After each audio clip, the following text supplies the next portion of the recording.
Angel, we are now live, streaming on YouTube, Facebook, and our Facebook group. We're going to be obviously putting this onto our podcast, Startup Chats. Absolutely. Thank you so much for joining me. I'm stoked that you're here. I think I've up a little bit early. I think you were just saying before we went live, I made you put you through hell. So I do apologize. No, that's okay. That's okay. You know, I'm so connected all the time, but it's true that, you know, you try to plan ahead a little bit what's going to happen in the day, but if it doesn't happen, it's okay. And you will know how throughout the conversation today. Or you will know why. Well, let's kick this off because, you know, I'm so excited to talk about this whole topic of, you know, startups and that journey and that challenge that we all face. And I think wherever we can sort of get those pearls of wisdom or advice or help or a little bit of inspiration is always going to be a good thing and always help. So, but before we maybe sort of dive into what we're going to focus on, which is that whole, you know, pivoting in times of crisis, I think that's a really interesting sort of topic actually, because I've certainly done that in various sort of degrees, and you know, we can chat about that. So yeah, it'd be interesting seeing your perspective. But before we do, would you mind sort of introducing yourself to the audience, and just giving a bit of a background about, you know, who you are and what you do? Absolutely. So my name is Angel Ribo, and I'm in Dallas, Texas, although I was born close to Barcelona in Spain. Basically one of my favorite cities, by the way. Oh, look Barcelona. at that. Love it. Okay, I thought that you were going to say Dallas, Texas. I've never been. I'd love to go. I'd love to come visit. There's lots of great things here happening. So, but anyway, you know, obviously I love Barcelona too. Basically both corporate CEOs and established entrepreneurs, they hire me to bridge the gap globally for expansion and exposure. The reason why I helped, you know, I use internationalization strategies to accelerate the growth of their companies is because throughout my life, for the last 25 years, I have held more than 1,500 CEOs in 33 different countries. And I was able to do that because actually, let me tell you a secret now that you are actually in the UK. One of the reasons why I'm able to do this is because mom and dad, they put me through an English academy when I was in school, when I was in elementary school. And outside school, I was learning English. And I remember that the summer of 1982, I spent a whole summer in Scarborough, North Yorkshire in the UK, learning English. And I decided I'm not going to speak a word of Spanish for a whole month. And I requested that company to put me actually, obviously, with an English family, but I don't want to have contact with any Spaniard throughout the entire month. So I had actually a Swedish student doing the same thing, learning English in the UK as the same as me.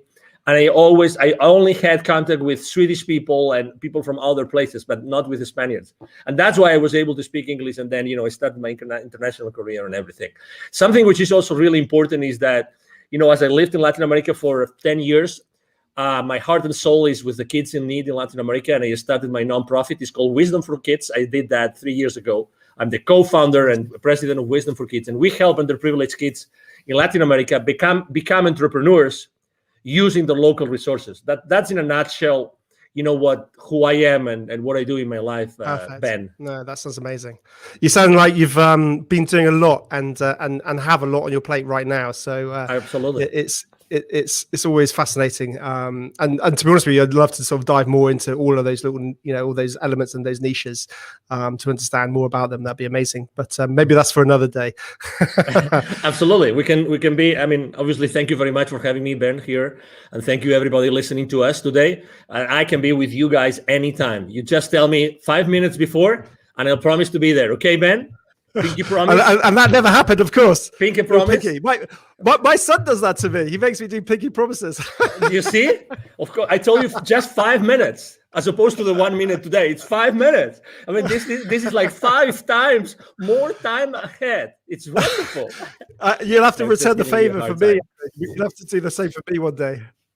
No. Of course, obviously, I'm giving Ben a hard time just because he's this kind of guy that he takes you know, jokes and being hard on him as lightly as I do. So it's a pleasure to be with someone in life that doesn't take everything judgmentally, which we unfortunately tend to do. And you know, that's actually one of the challenges of the startup entrepreneurs as well.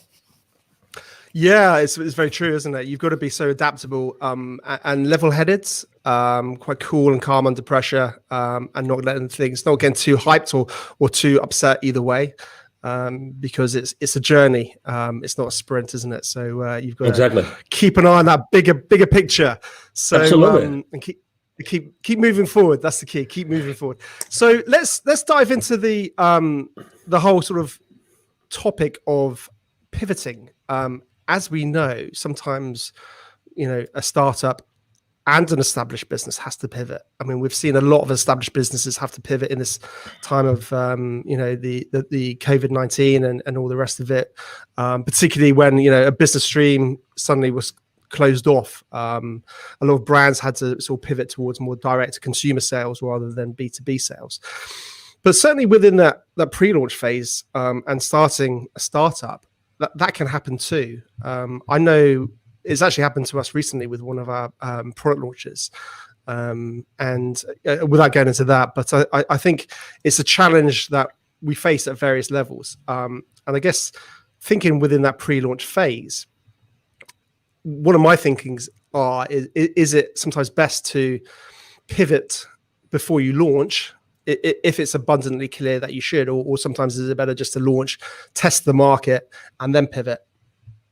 That's a great question. And actually, you probably remember that probably it was like already 10 years ago that this guy invented this business canvas that you actually, it was a collaborative work developed here in the north of the country, in the US, by someone in the MIT, I think it was.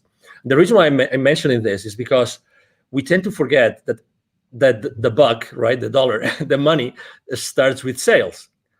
And we are so hard on ourselves, going back to what I was saying about being judgmental, we are so hard on ourselves that we try to do everything else look perfect before we even talk to potential clients. Obviously, everybody in the startup world talks about the minimum viable product or minimum viable service, all these kind of things. But in reality, the only thing, let's say you and I, we have an idea today, and it's an amazing idea, which could be actually easy for us to have a great idea today. And we say, we're going to launch it. You know what we need to launch it? Okay, we commit that between now and 24 hours, you talk to 5 potential clients in the UK, you talk to 5 potential clients in Texas. We have 10, let's say only 50% of them show up. We already have market feedback. So I think I'm responding to your question. I'm a big proponent of, if you eventually have to launch something into the market, why don't you start talking to the market? And it doesn't have to be perfect. You have friends, you have former colleagues, you have relatives, you have neighbors, you name it. You go to a store, you go to a coffee shop, you talk to the guy which is serving you, the bartender. You can even ask that person for their feedback about what you want to launch.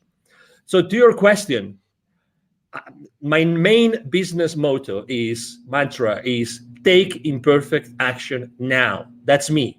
That's my clients. Take imperfect action now. So definitely, I would reach out to the market first, and then I would start strategizing about what's the best way I can launch or pre-launch my product or my service or my company or my venture. But definitely, I mean, I have seen so many people wasting so many hours, so many days, so many months perfecting something before even talking to someone in the market to see if that would fly or not. So that's definitely my response to that. No, it's very true. I think within a good pre-launch phase, speaking to the audience is absolutely critical, because like you said, too much time can be wasted on tech development, and your whole bubble of one, an opinion of one is always dangerous, as they say. So I think there's no doubt. But it's interesting, as talking about the pivoting challenges. We faced a technical challenge, for example, and I was thinking about, I wonder if you could sort of categorize those problems, whether they're it's the challenge of or the wanting to pivot because of technical challenges, and you realize that initial angle is closed off to you. For example, you need to feed in, you need something with you're relying on a third party, and then suddenly they cut off their service, and your whole product roadmap was and the USP was around this collaboration. So you're relying on a third party, and then suddenly they pull the rug from under your wheels. when that happens, clearly you need to pivot because you can't really launch to market without it. But I think one of the mistakes, and that's something that's we've recently found. So we're having to do a slight pivots in terms of our launch, one of our products that we're releasing, in terms of just realigning some of those core elements. Interestingly, we had and it's still ongoing, is another product launch which started way back when, and that was my thing. And I think I made those exact same mistakes that you talk about, and you shouldn't make, which is, it's got to be perfect. It's got to be perfect. Just one more thing. Can we just do this feature? And then suddenly it becomes like a monster. And I think that has been a huge frustration for me, certainly, is not getting something out of the door. So it's interesting, isn't it? The pivoting can come for different reasons. But you see what? I mean, this is how I typically don't curse on podcast interviews, but I don't know if I'm allowed to do it today. But we get so sidetracked by perfection, and you just described the perfection sidetrack. That you wanted to do this additional feature, this additional thing that would make this offer like magnificent, like extraordinary, it's spectacular, right? But suddenly you get so into the trenches of that thing, But in reality, guess what? And I've seen that last year. I saw that with many technologies and many providers saying, we're not sure if we're going to be around for a long time. But guess what? The difference between the technologies that I kept on working with or the others that don't, because maybe they were scaling down, downsizing, whatever, is the attitude of the customer service people, the support people. So even if their product wasn't perfect, I stuck with them because their customer service, the attitude of the support team was flawless. They were really genuine human beings that were there to serve me. When someone is really acting from within, being really present and saying, hey, this is what we have. This is what we got. We know that you are going through challenges. We are also going through challenges. I'm going to spend probably, it's going to take for me 3-4 times longer to respond to your ticket, but I'm still going to be here, and I apologize ahead of time. So setting up expectations, Ben, is so important. It's so important. I'd rather work with someone who has a not so, let's say, mature technology, or not such a comprehensive technology or service, but their relationship with me is so human, is so empathetic, because I really value that, and I'm going to connect with that person much more in depth. It's so interesting, isn't it? Because ultimately we start talking about the whole branding element of a business, of a startup, of an entity. What are the core values of that business? How does it want to interact and engage with its customers and clients on board?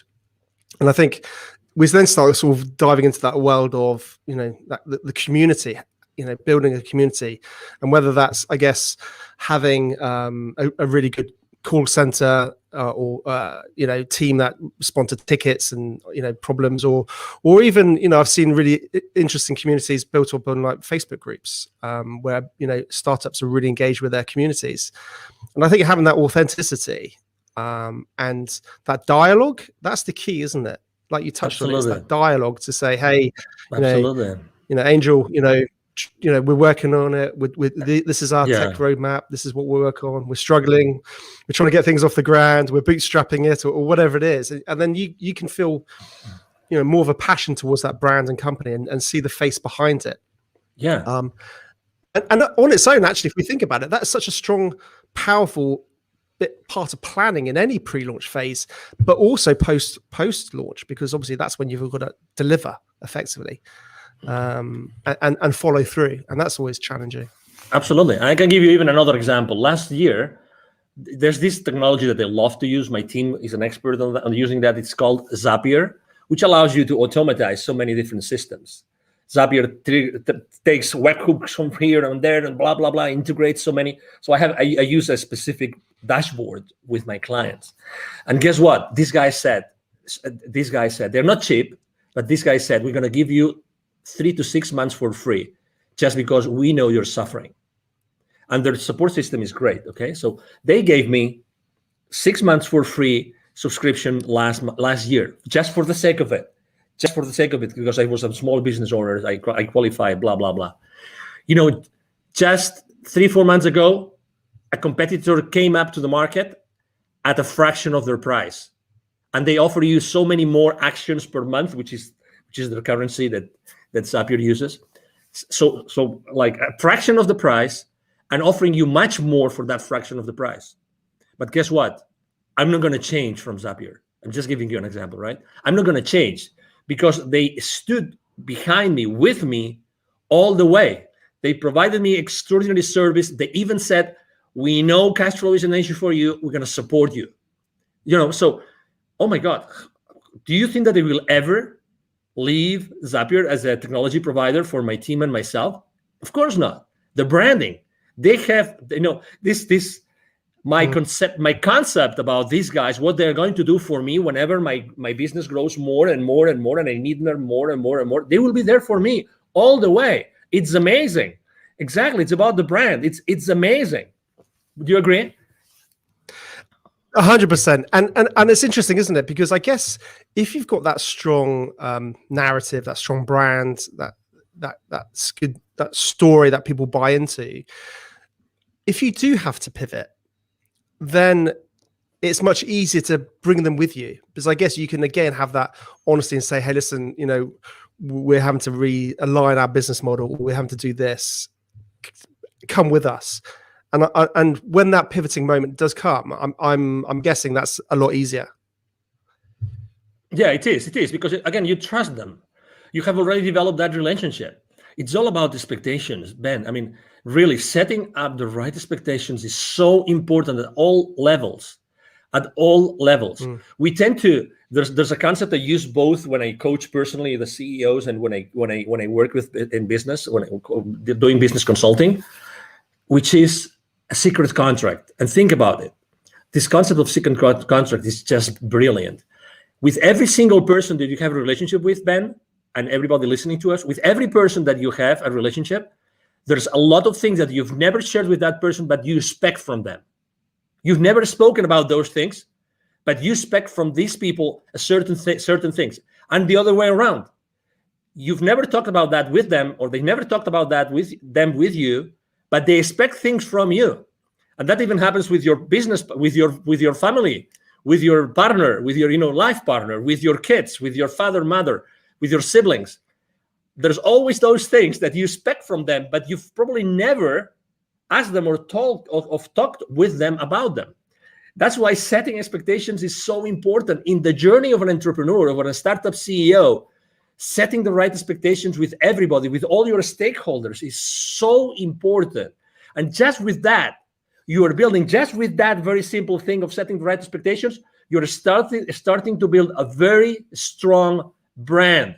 You will never be in denial. You will never sweep things under the rug, ever. You will always be there because you are very clear on the expectations. That's so important. And it's so easy to do. But in reality, we don't do it. No, it's interesting, and I think you hit the nail on the head, because it also is very similar to just old ways of doing business well. We're talking about digital businesses, online businesses, and all the rest, but it's about doing business well, and it's always been the case. Whenever you're dealing with a client, setting expectations, whether it's timeframes or what you can achieve by when, and being realistic with that rather than over promising. If you can set a realistic expectations and actually over deliver and things like that, it's just simple things, isn't it? But I think what we need to what we need to start thinking about, I guess, as startup founders and all the rest of it, is how we set those expectations in a digital format to the masses, if that makes sense. How do we communicate that? And that might be simple as just, I guess, creating a Facebook group about your business and start talking about it, and then setting those expectations.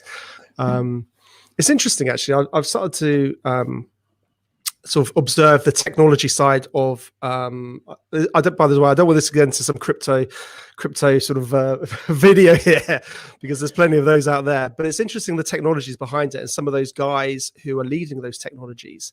and the way that they build community, and the way that they engage and constantly keep their audience who are interested updated. The one that springs to mind, if I'm honest, is probably I'm gonna forget his name.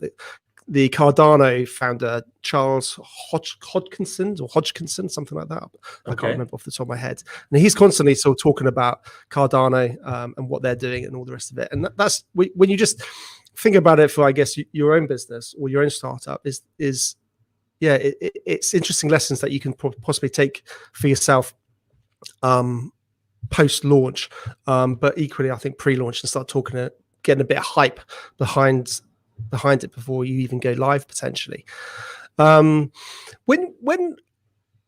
should a business, I guess, not pivot? That's an interesting question. Can businesses pivot too soon? I think that the market speaks. I think that the most important thing is to see if the market is actually moving, is shifting, if the market is asking for different things or not, if the market is still willing to pay for the same products and services or not. That's the question. It's not about us. It's about the market. It's about, is there a new market being created? Is there a new community being created they're going to want specific things? So that's the question. I think that you have to really put the thermometer in the market. You have to have those conversations, those imperfect conversations with your potential clients, and see, hey, will you keep on paying for this? Do you still feel the value? Do you still feel the value in these kind of products? Or right now, what's happening now, what do you think is going to help you go to the next level? How many times, honestly, think about this, Ben. How many times before you sell to a client, you actually tell them this: I know I'm going to be part of your problem when you place the PO with me, because you're going to put X amount of money on my pocket and you will have nothing in return. My commitment to you is that I will make as much as I can to return on your investment. But how many times you have told that your clients, I care so much, I know that I'm going to be your problem right now when you place the purchase order, right? And I also care, I really care about how you are going to recover that investment. These conversations are very uncommon and kind of conventional, because they are uncomfortable, because we think, oh, maybe someone doesn't place the PO, right? It's very similar to, as entrepreneurs, when we start niching, and we start thinking of what's the right way to position, what's the what's that sentence, that pitch sentence, that statement that we use when we're trying to craft it, that we're always between this 30,000 level feed, copywriting, or onto the ground level copywriting, right? We're always trying to bring as many people as possible to our world so they can buy, or we niche down so much so that we really speak clearly to someone who are really the people that we want to serve, right? We also move in that space. You see, it's the exact same thing. Obviously, I think we have to be extremely precise, because we really want to serve someone, and we want to serve this someone really, really well, right? So to your question, again, definitely there's a moment where you have to decide if it's the right moment to pivot, or if to pivot or not. But again, it's all about who you are serving. Let me tell you an example. What could you say has happened last year with 7.5 billion people? If there is one factor that had all 7.5 billion at some point, it's fear. Okay. I'm not talking about politics. Okay. I'm just saying what it is. There's never been more fear in the planet like last year. Okay. And maybe it continues this year for whatever reason. Okay. I have been building bridges. You are a public figure. I'm a public figure. We're here to build bridges. We're not here to fracture the society. We're here to actually help everybody come together, get together, and make this world a better place. That's why you're doing what you're doing. 100%. That's what I'm doing. Exactly. Right. So, but still, if there's fear, think how you can help everybody. If you know that everybody's going to be in fear, why don't you talk to your market and you double check that that's the reality, and double check if that fear is going to move the needle for what they need. They may need some additional personal support. They might need, support for specific areas in their business. Right? Is that fear going to affect the existing clients or not? Is it going to affect will you have to deliver your product or your service in a different way? Again, it's all about the market. It's all about the people, how they feel. It's all about human beings. It's all about human beings, how they feel inside. They're going to make the purchase decision. The buyer, decision has it changed? Are there different criteria? The purchasing criteria of our clients, has it changed? The decision process, has it changed? It's all these kind of things that you have to think about before you decide to pivot or not. Yeah, no, definitely. I mean, that's an interesting point. Has it changed? I mean, ultimately, their buying decision might not have changed, but the way that they buy it may have changed. They might not be able to go into the shop like they used to. So how can you deliver that product or service in a format that they can still access, because they may well still want it? We've seen that, haven't we, with gyms? Gyms have got, people can't go to physical gyms in the UK. I'm not sure what it's like in America, but so people are having to think about, how can I deliver that course online effectively, because those people still want that. And you're 100% right. And I think this goes from pre-launch and carries on continuously forever, is knowing your audience. You touched on that, and listening to your audience. But it's really easy to say that. Well, people think, oh, my audience is everybody. And I think it's so important. And you touched on it. You got to really drill down on who you want to help. And know that market inside out, and that can change. But absolutely. I think have a focus where it is right now. Going back to the is there a right time to pivot? It's interesting because I completely agree with everything you're saying, but part of me also wonders whether you can be too soon. You can be an innovator, and you could be creating something that the market's never seen. So people don't necessarily sometimes know that what you have is going to help them. And that's an interesting challenge. We're seeing a lot of this actually in various sort of technologies. Things are coming out all the time. But you might not get that initial traction. I agree. But it all comes down to, as you know, people buy from you what they want, but you know what they need, right? I mean, you define a transformation path, right? You define the transformation path. You talk to them with your pitch. You talk to them to find them where they are, and then you describe a transformation path, and you are selling them the transformation and the final destination of that transformation, right? You got to tell a good story, haven't you? Yeah, exactly. But again, I think that we make a decision as entrepreneurs. We make a decision every single day of what we talk about and who we talk about. At the end of the day, if you are able to describe that transformation, they might not know, they know what they want, but they don't know what they need. So you're still able to sell to them what they need if you are able to position it as what they want. Okay, so obviously there's this very famous book that you've probably read, The Crossing the Chasm, about technology adoption. Very old book already, like 20 years, 30 years old. I'll be honest, I'm a really bad reader. I'm honestly, I'm so okay. No problem. So I'd love to be a big reader. I really would. It's okay. Crossing. It's okay. Crossing the chasm. So it basically states, when a technology is ready to go to the majority, to not only to the early adopters, so to the majority, right? So it talks about that. So yeah, exactly. So regardless, probably in the beginning, your price point will be at a level that it still justifies the profitability that you need in the company. You know what I mean? But at the end of the day, it's always the same thing. Are you able to position what your clients want from your pitch so that you give them what they want? They buy what they want, but you give them what they need because you are the expert. You are the subject matter expert. You're giving them what they need because you know more about that, because you are the expert. And obviously expertise is one of the most important things when you're pivoting, right? I mean, are there areas of expertise that you probably have not pitched enough to your audience? That's an area of, as you know, of innovation and being ahead of the curve and being creative and all these kind of things, and I think that also as entrepreneurs, when we are in startups, I think that we all the time we see new things.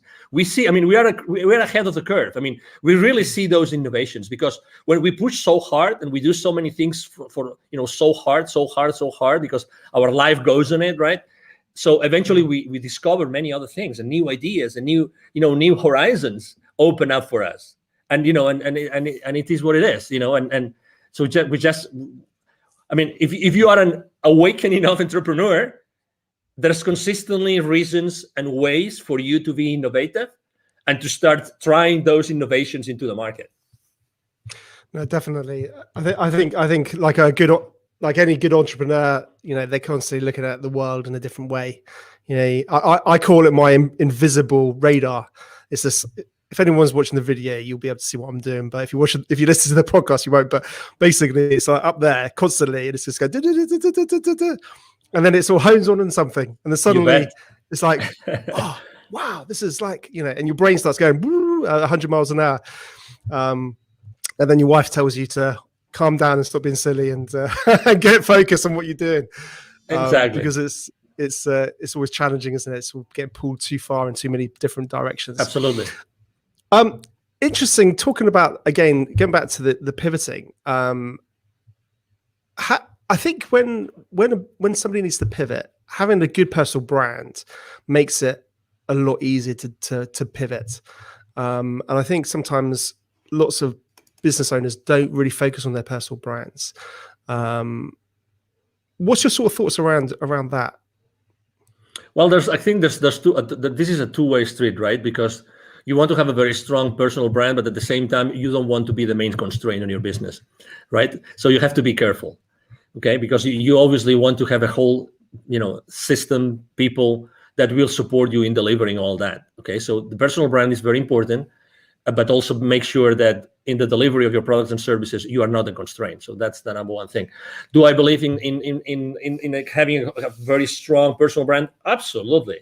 And it's much easier to build than what people think. I'm blessed enough to have been invited to your podcast, Ben, today, and I have probably 3 or 4 more today. I'm there's a lot of people reaching out to me, and I'm really extremely blessed that happens. But it's relatively easy just to give. I mean, I'm giving just some nuggets that people might like or might not, but it's being present. It's spending 30 minutes, 45 minutes, 1 hour, adding value to someone's audience, and by doing this, you are actually building my brand. I'm building my brand right now, thanks to you. I'm grateful to you and to your audience. And again, people think that branding is this big, massive monster that we've never seen their face, right? But it's so difficult, and only large corporations can actually build your brands. Not at all. Just answering an email on the chat on LinkedIn, you're building your brand. Let me give you another example. 100%. When I say happy birthday to someone on LinkedIn, I do it in a different way. I tell you, people remember me because of the way I give them the happy birthday. And it's so simple. And the same thing when they change positions in their companies. I do it in a different way. Guess what? You don't need anything. If you're starting small and then you want to scale up in the future, guess what? You can start doing this right now. Be yourself. Don't be afraid of yourself. It's very true what Tony Robbins says in his events, which is, what we are fearful of as human beings is of our potential, is of how powerful we are. It's not of our flaws. It's not that we will not be able to deliver. It's of our potential, of our power. We're really powerful. We all have this expertise inside of us that nobody else will be able to deliver just because of the experience we have had in our lives.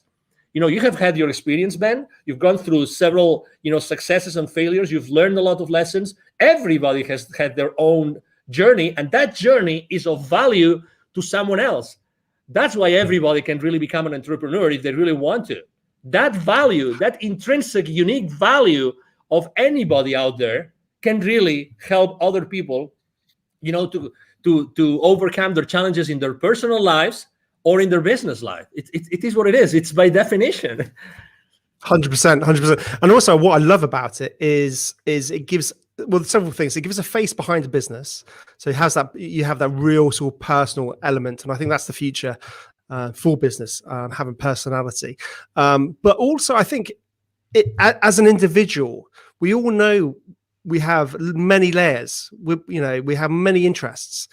Whereas a business is obviously clearly focused on one area, possibly with a very focused audience.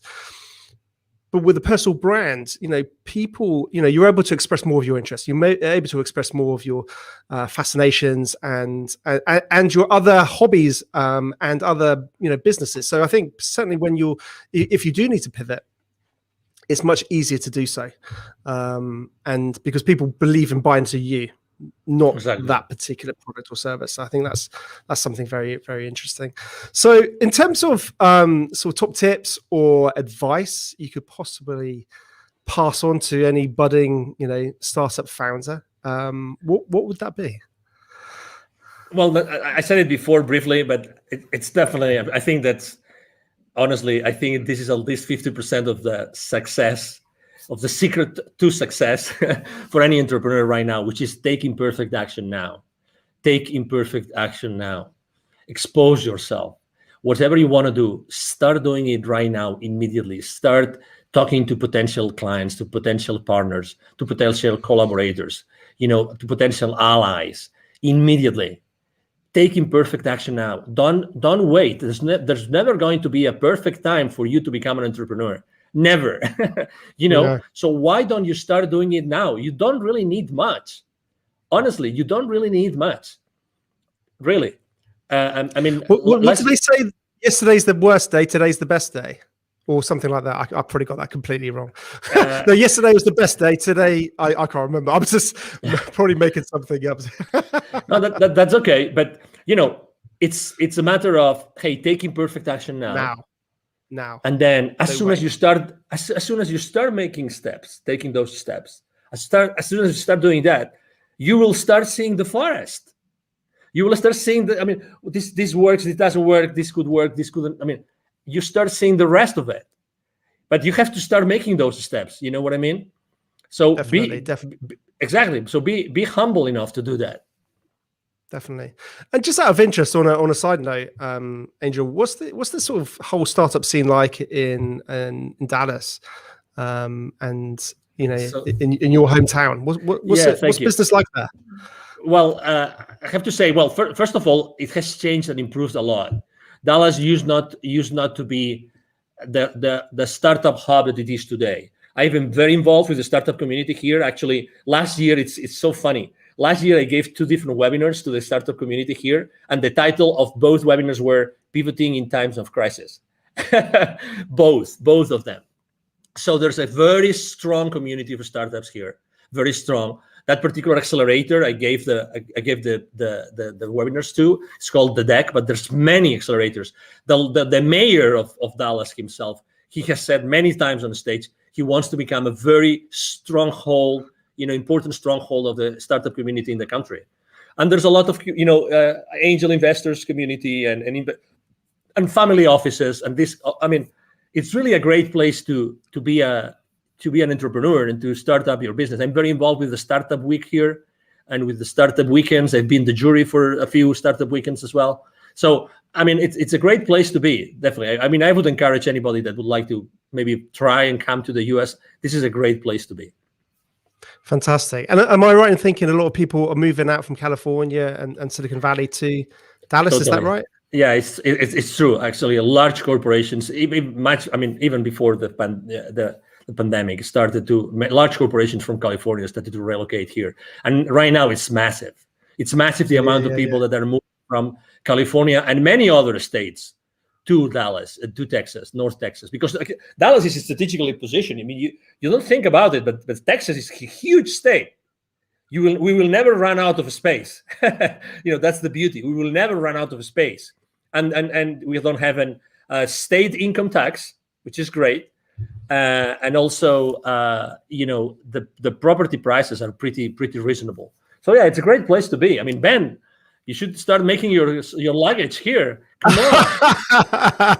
Well, I've got a wife and 2 kids to sort of bring in tow. So great school systems here. Great school system. Oh, fantastic. Well, absolutely. You know what? We can have this conversation aside, Ben.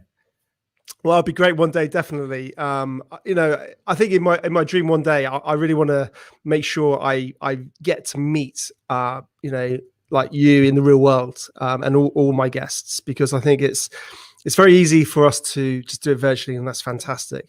But I think if we can actually try and do that, like down the pub and have a beer, that's where relationships can get built and go further. And I think digital and what we can do now is amazing. But I think if we can get that, carry on with that social element into the real world, I think it gets even more powerful. Yeah, no, definitely. So one day I will get over to Texas and come and say hello. So no doubt, I'd love to come and say hello. Awesome. Please do. Brilliant. Well, Angel, listen, thank you so much for joining me. It's been a real pleasure. Fascinating to chat about pivoting and some of the challenges and all the rest of it. And you take care and have a great day. And you too. Thank you very much. And if I may, just to tell people how they can find me. Absolutely. Okay, so again, my name is Angel Ribo. Last name is R-I-B as in boy O. R-I-B as in boy O. B as in boy O. The easiest way to reach out to me is to send me an email to Angel as in heaven, angel@angelribo.com. Okay. Thank you very much. Really, Ben, it's been a pleasure to be here. And thank you everybody that has been listening and watching to us today. 100%. I'll put all your links in all the show notes and all the rest. How kind of you. Thank you.